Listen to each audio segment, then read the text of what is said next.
ગરીબ માણસનું કામ કરવા માટે હું એમએલએ બન્યો છું, એના માટે તમે અધિકારી બન્યા છો. મારે આવવું પડે એ તમારી નિષ્ફળતા છે, એકચ્યુઅલીમાં તમારી નિષ્ફળતા છે. અને આ બધા માણસો સતત અરજી કરે, હું આવું નહીં ત્યાં સુધી તમે ગણકારો નહીં. એનો મતલબ શું ખબર છે?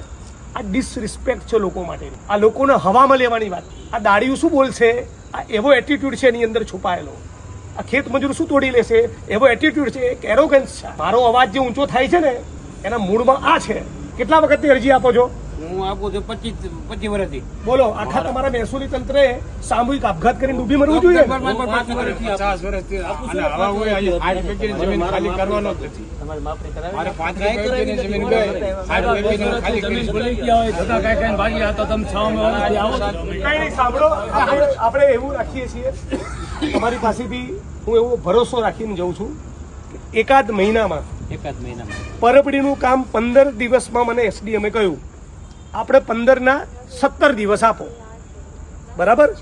પણ યાત્રા આપણી ચાલુ, એમાં કોઈ મિનિમેક થવું ના જોઈએ ભાઈ, નહીં તો પાછો મને ફોન ના કરતા, બરાબર? આ મુદ્દા નંબર 1. મુદ્દા નંબર 2, 15 થી 17 દિવસમાં પરબડીનું કામ પતી જાય એવી અપેક્ષા રાખીએ. મુદ્દા નંબર 3, પરબડીની જોડે આણંદપુર અને બીજા જે ગામો છે એની અપેક્ષા રાખીએ. મુદ્દા નંબર 4, આવતીકાલે વડીલ તમારું ગામ કયું? આપણે